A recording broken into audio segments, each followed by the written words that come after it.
La crianza es un llamado divino, un privilegio inmerecido y sí, un reto enorme. Somos pecadores criando a pecadores, pero no tenemos que andar solos. Hola, soy Susie Bixby y este es el podcast de Crianza Reverente. Te invito a que caminemos juntos hacia una crianza que exalta a Dios, tú, yo y nuestros hijos delante de Dios.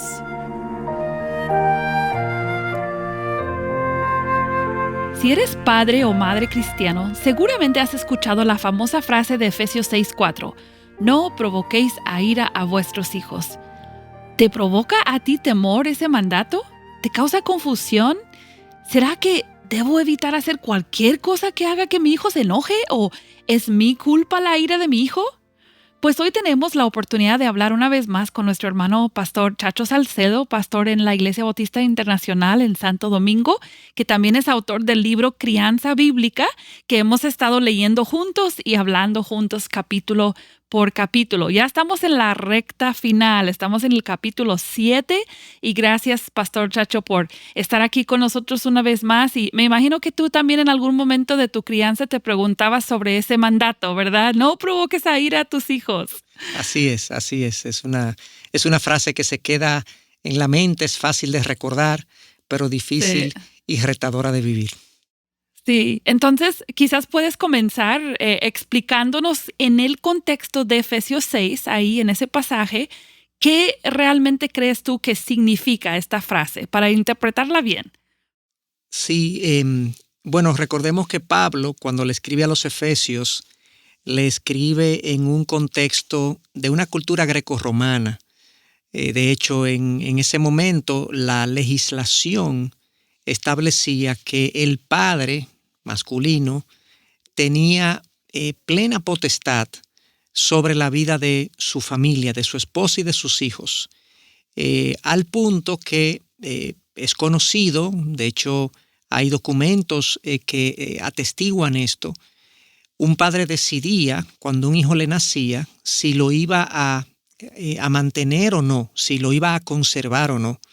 De hecho, hay una misiva muy famosa donde un soldado romano le indica a su esposa que está próxima a dar a luz, que si nace niña, la deseche y que si nace niño, lo conserve. A ese punto era el derecho, vamos a decirlo así, entre comillas, de los padres sobre los hijos. Y eso también no se manifestaba solamente en el nacimiento, sino que en la relación padre-hijo a lo largo de su desarrollo, pues el padre ejercía una autoridad total, absoluta, que se desbordó en muchas ocasiones en un autoritarismo y un totalitarismo de parte del padre. Entonces, cuando Pablo escribe esto, ese era el pensamiento que gobernaba, que los padres tenían absoluta potestad de gobernar la vida de los hijos y que el sentir y el sentimiento de los hijos era de poca importancia. Por lo tanto, esta frase de que no provoquen a ira a sus hijos era contracultural porque Pablo está diciéndole a los padres, deben tener en cuenta cómo los hijos se sienten con respecto a ustedes. O sea, es importante esa reacción emocional que el hijo tiene ante nuestra labor de crianza. Y esto era algo que yo diría sorprendente para la cultura grecorromana y sobre todo para los padres masculinos que venían desde esta autoridad legal de hacer absolutamente todo lo que querían con sus hijos, y ahora el apóstol les dice, tienen que ser sensibles a cómo sus hijos se sienten. Ese es el contexto en el que se da esa frase. Entonces sería sabio para nosotros no tomarlo como algo explícitamente literal, que cada vez que se enoja a mis hijos es mi culpa, o si mis hijos responden con ira a cualquier cosa que yo les diga o que yo les exija, no es necesariamente que yo esté mal, ¿verdad? No, claro. Entonces, este pasaje, yo diría que hay dos extremos en los que podemos equivocarnos. Por un lado están los padres, como ya dijimos, que son tiránicos, que son totalitarios y dictadores hogareños, donde lo que hacen y proceden, la forma que proceden con sus hijos poco le importa lo que los hijos piensen. Y pues los hijos con razón se molestan y se irritan con este liderazgo, que más que un liderazgo es una imposición de las normas y las reglas del hogar, y pues se irritan con razón. Pero hay otro extremo de padres que no lo hacen de manera totalitaria, sino que son padres que están absolutamente intimidados por sus hijos y no quieren bajo ninguna circunstancia que sus hijos se molesten con ellos o que sus hijos los desaprueben como padres. Entonces son padres que tienen un liderazgo, vamos a decirlo así, débil, frágil, gobernado por el temor y por el miedo de la aprobación de sus hijos. Y ninguno de los dos extremos es el bíblico. El punto bíblico es que nosotros debemos gobernar de manera confiada, respetuosa, sensible, pero sí habrán ocasiones en las que nuestro gobierno implicará que nuestros hijos se molesten. Nosotros no debemos preocuparnos con que nuestros hijos se molesten y se irriten en algunas ocasiones, porque el ser humano pecador tiende a irritarse cuando otro gobierna su vida o cuando otro le da instrucciones. Nosotros nacemos con una tendencia a la rebelión y a la insubordinación. Eso es natural en nosotros. Entonces, lo que los padres tienen que cerciorarse es que su gobierno es justo, sensible, correcto, bíblico.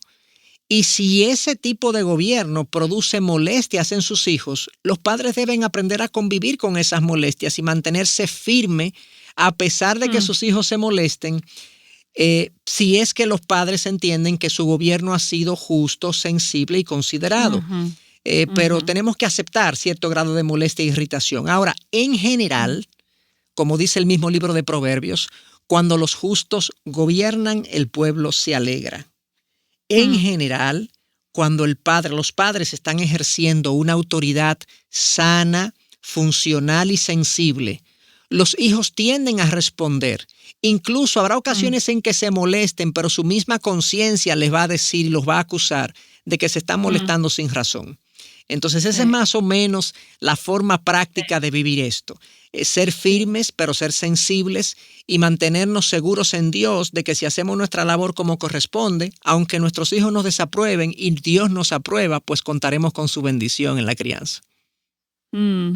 Sí, yo creo que eso ayuda muchísimo a los padres para en la vida diaria pensar, no es que yo tenga que evitar siempre que mis hijos se molesten o se enojen, pero si no hay una cultura general en mi casa de gozo, de contentamiento, entonces si es siempre la molestia, siempre el enojo, probablemente hay problemas tanto del lado de los hijos como del lado de los padres, ¿verdad?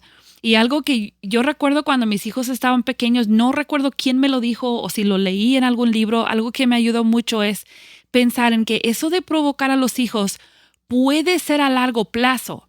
O sea, puede que yo esté haciendo algo ahora que supuestamente hace a mis hijos contentos, pero de aquí a 10 años o 15 años ellos van a ser provocados a ira porque yo falté en disciplinarles e instruirles de la manera correcta. Entonces no es solamente no provocar a ira en el momento a tus hijos, sino no provocar a una ira contra Dios y contra sus padres de aquí a 10 o 15 años. Por eso es tan también importante que nosotros estemos alineados a nivel personal con la palabra de Dios y que nosotros vivamos nuestra relación con Dios y nuestra comunión con Dios y el gobierno que ejerce la palabra sobre mí se vea en la casa, se manifieste en el hogar. Eso es lo que va a evitar, como tú bien dices, que más adelante estos cúmulos de disfunción en mi paternidad se manifiesten.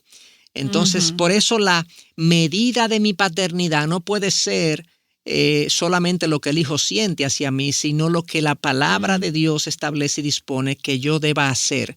No solamente hacer acciones con mi hijo, sino lo que son las actitudes de mi corazón hacia mi labor de crianza. Pero ciertamente, como tú dices, a veces nuestras disfunciones como padres y pecados como padres no se manifiestan de manera inmediata, sino que es más adelante que vemos entonces si el hijo se irrita con nosotros porque no procedimos como correspondía y lo dejamos a la intemperie emocional y no formamos en él ciertos rasgos que él ahora necesita, como disciplina, como firmeza, y pues no lo formamos ahí, él dice, bueno, pues estas carencias se deben a que tú no fuiste firme conmigo. Increíblemente, se nos devuelve como una Ujú. especie de boomerang estas malas Sí, sí, formas. sí, sí, así es. Wow, qué reto. En el libro presentas en todo el libro, ¿verdad? Incluso desde la portada tienes como una foto de una pequeña planta que está brotando de la tierra y el subtítulo del libro dice cultivando hijos que den fruto y usas como esta metáfora, ¿verdad? De la agricultura para representar a la crianza a lo largo del libro. Pero en el capítulo 7, aquí donde hables de no provocar a ira, ¿qué parte de ese proceso representa? Porque esta imagen mental que tú utilizas en el capítulo a mí me captó, de verdad, me chocó, me hizo pensar y me gustaría que lo compartieras con la audiencia. Bueno, esta metáfora de la agricultura es muy apropiada y muy precisa con respecto a la crianza. Se puede ver claramente que son Sí, actividades análogas. Entonces, ajá. no es casualidad que Pablo en este verso tan conocido de Efesios 6:4, cuando dice, padres, no provoquen a ira a sus hijos, sino críenlos en la disciplina y la amonestación del Señor, o en la disciplina e instrucción del Señor, pone esta frase de no provoquen a ira a sus hijos antes de decir críenlos.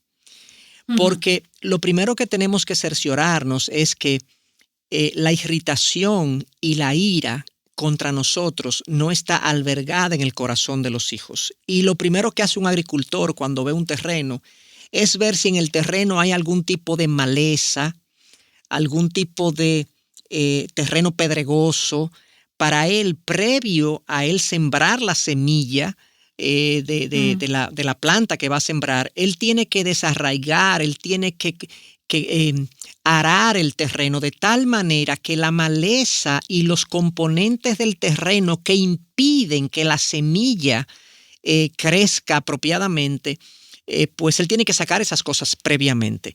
Y entonces ahí está la analogía. Yo creo que la ira en ujú. el corazón de nuestros hijos, que se ha albergado ahí quizás producto de nuestros pecados contra ellos, hace que la semilla de la crianza o la labor de crianza no dé los frutos esperados. Por lo tanto, debemos poner Mm, atención si tenemos que trabajar esto, si tenemos que desarraigar la maleza o la plaga de la ira en el corazón de los hijos, de tal forma que reduzcamos la resistencia que nuestros hijos tienen contra nosotros y mm, contra nuestra labor como padres.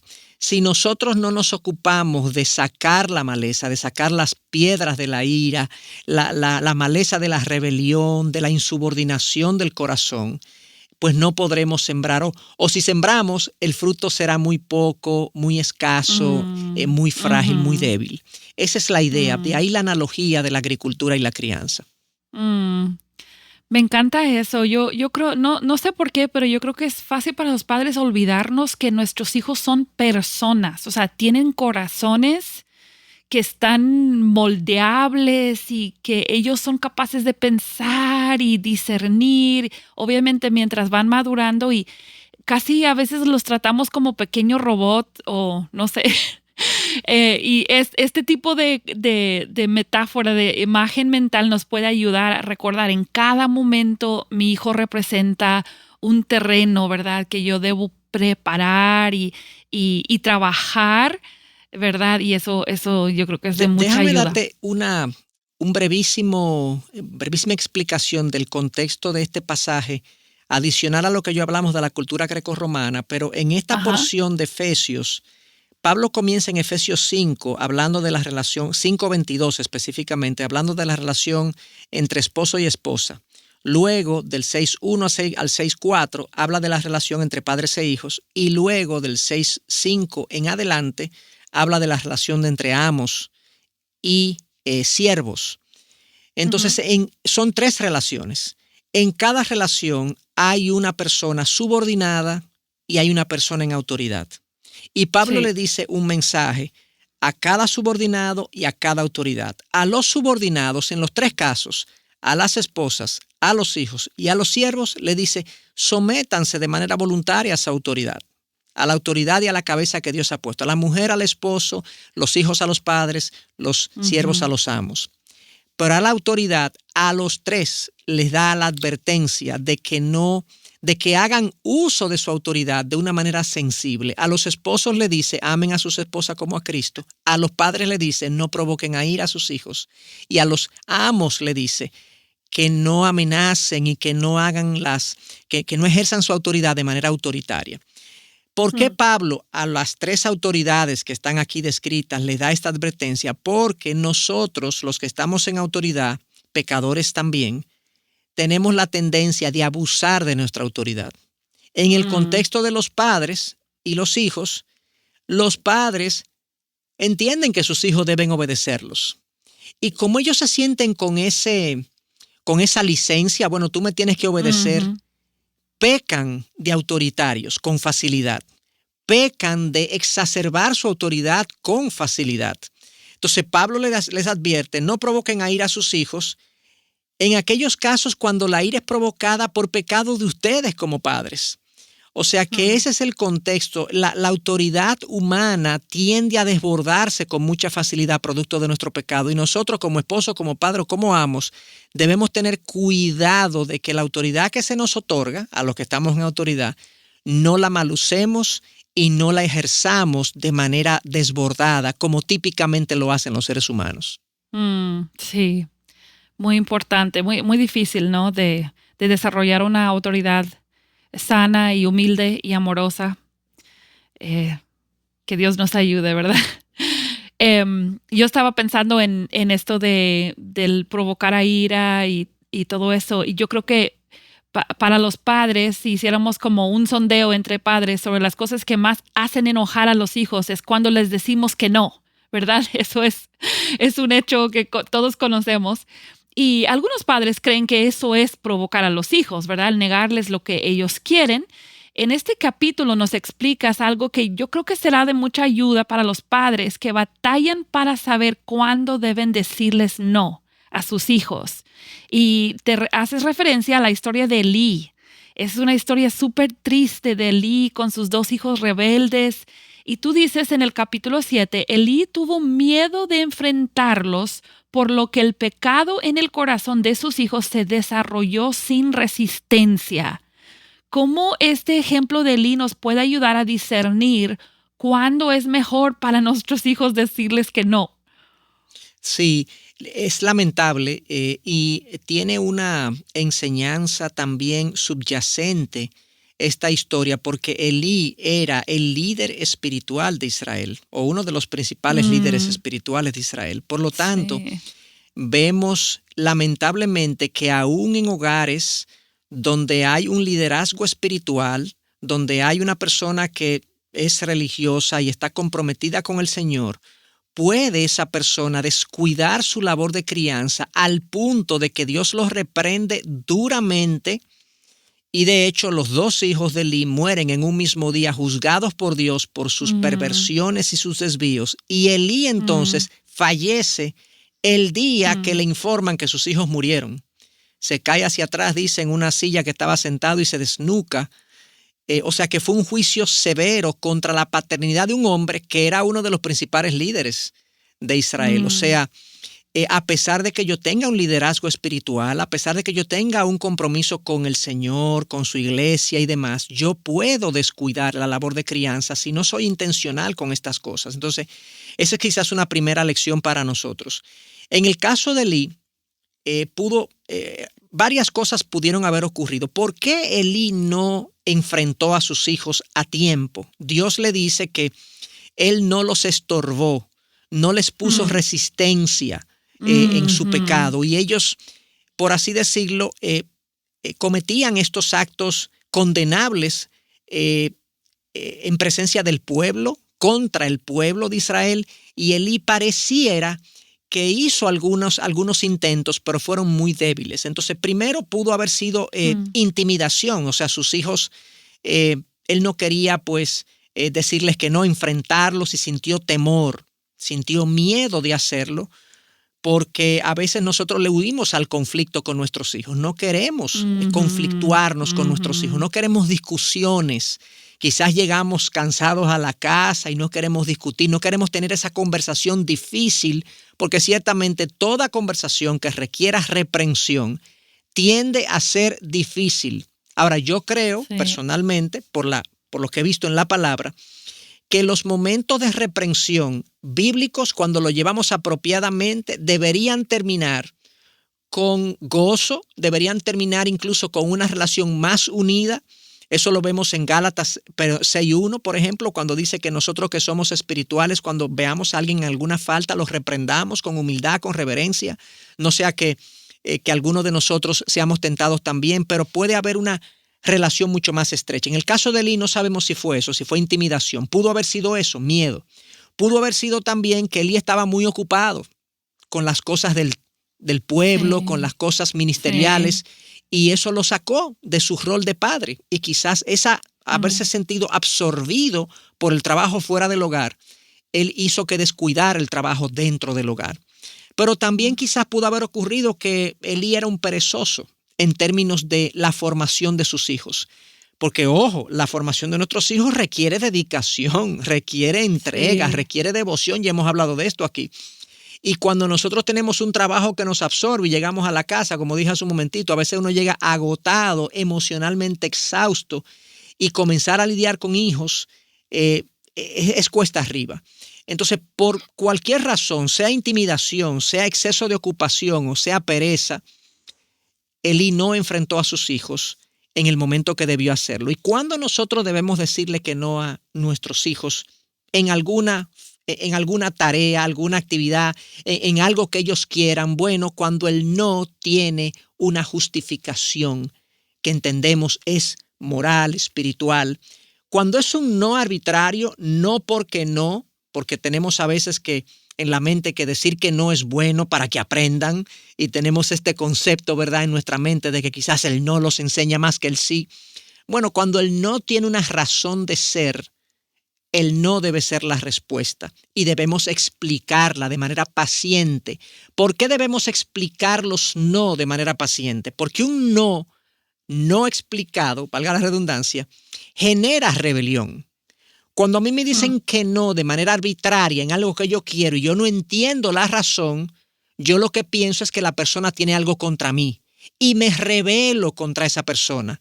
Entonces, los no que no son explicados por los padres generan insubordinación y rebelión. Y eso eventualmente también produce más problemas dentro del hogar.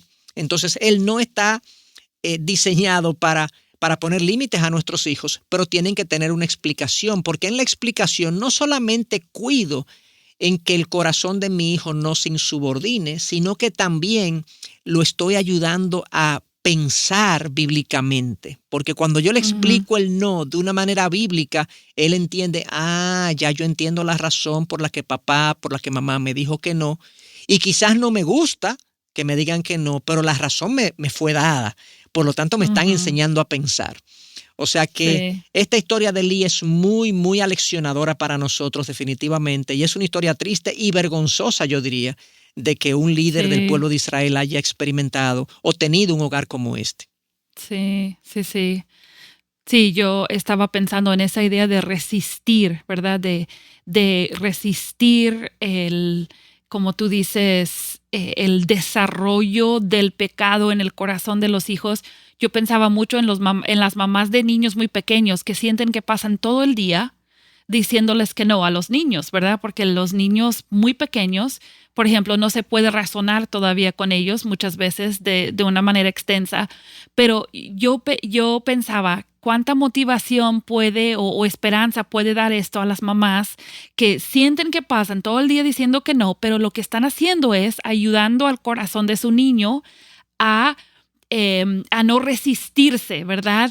O sea, a resistir el pecado. Entonces, aun cuando están tan pequeños que todavía no puedo explicarles todo, aunque estoy de acuerdo que desde una edad pequeña les demos razones bíblicas, hay que tener cuidado porque hay hay mucho hábito, por lo menos aquí en México he visto mucho hábito de padres hasta decirles mentiras a sus hijos de por qué no pueden o por qué no se puede hacer algo.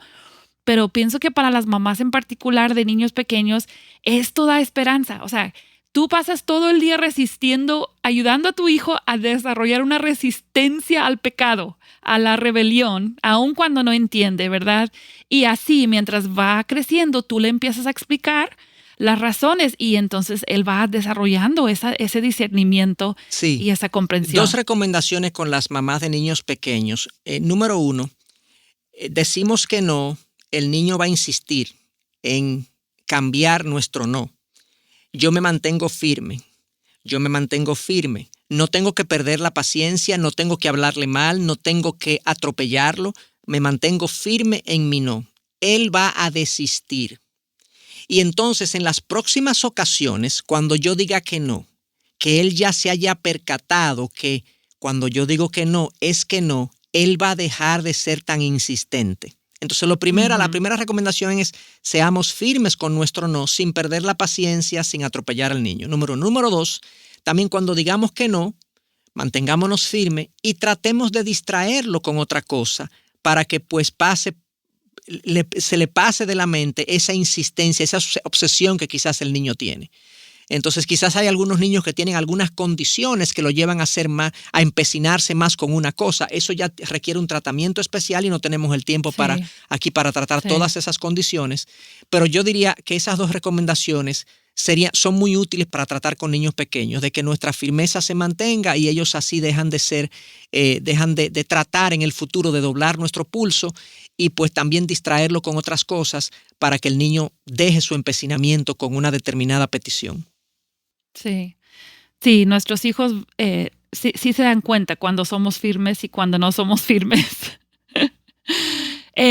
Algo que yo estaba pensando en este capítulo es cuando hablas del peligro, de la plaga de la ira, que muchas veces en la adolescencia es cuando empezamos a ver algún problema, enojo, molestia. Y yo pensaba mucho en los padres que ahora ya han llegado a tener hijos adolescentes o quizás preadolescentes que ya están mostrando esas cosas, esas condiciones. ¿Cómo puede un padre o una madre intentar cambiar ahora el rumbo? Se está dando cuenta que las cosas no están bien, que quizás han provocado a ir a sus hijos, ¿verdad? ¿Qué recomiendas para que comiencen a reparar ese daño y empezar a restaurar una relación con sus hijos? Sí, como hemos dicho en otras ocasiones, todo esto que estamos hablando tiene que ir paralelamente acompañado y bañado de oración por nuestros hijos. O sea, el corazón de nuestros hijos está en las manos de Dios y Dios es que cambia el corazón. Entonces tenemos que acostumbrarnos, tenemos que hacer de ello un hábito, tenemos que llevar a nuestros hijos ante el trono de Dios para pedir por sus corazones, por sus mentes, para que Dios los persuada, los cambie, los quebrante en algunas ocasiones. Como lo que acabas de preguntar, que en ocasiones nos percatamos de que nuestros hijos adolescentes ya en una edad en la que comienzan a pensar solos, en la que tienen sus propias posturas, nos damos cuenta que están irritados, airados con nosotros y cuando hacemos una introspección, nos damos cuenta que sí, que pueden haber ocasiones o muchas situaciones en el pasado en las que yo fui culpable, por así decirlo, de su ira y de su rebelión. Pues yo diría, comienza haciendo eso, una introspección de lo que pudo haber pasado antes que condujo a tu hijo quizás a una rebelión contra ti o a levantar, por así decirlo, una muralla contra ti o frente a ti para no comunicarse, para no tener acceso y conexión contigo. Eso por un lado, introspección. Número 2, si encuentras algo, admítelo primero delante de Dios, arrepiéntete delante de Dios.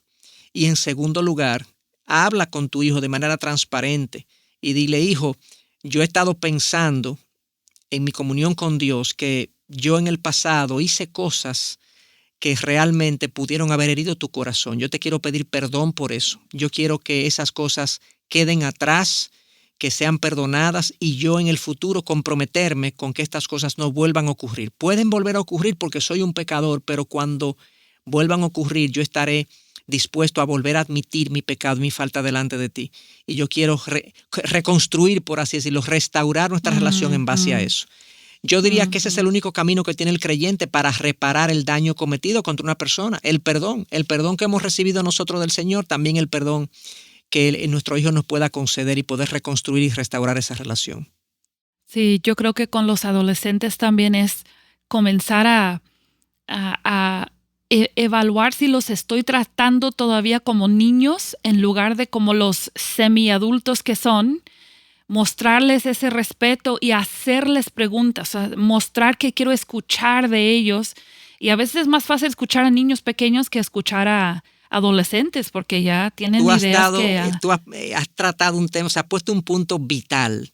Muchas veces la falta de ajuste en mi relación con mi hijo adolescente, eso hace que ellos se sientan irritados contra nosotros porque los seguimos tratando como niños.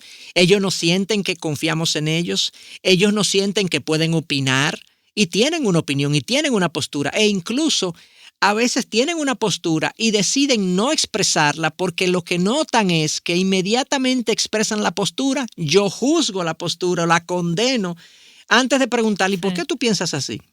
Cuéntame.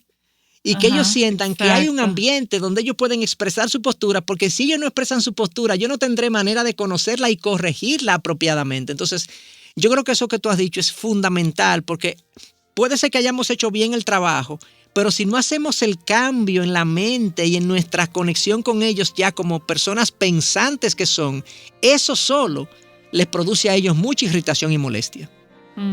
Así es. Tenemos que entregar a nuestros adolescentes y preadolescentes al Señor. No los podemos controlar, ¿verdad? Tenemos que entregarlos al Señor y pedirle al Señor que obre en sus corazones y que nos capacite para ser padres, que no provoquemos a ira a nuestros hijos. Bueno, ya se nos ha acabado el tiempo de este episodio. Gracias, hermano, por acompañarnos una vez más. Y todavía nos queda un capítulo más del libro, un episodio más en esta serie. Y estaremos contigo otra vez la próxima semana. Gracias por acompañarnos. Acabas de escuchar el podcast Crianza Reverente. Para escuchar más episodios, leer la transcripción o conocer nuestro blog, entra a la página crianzareverente.com o síguenos en Facebook o Instagram para que no te pierdas ningún recurso.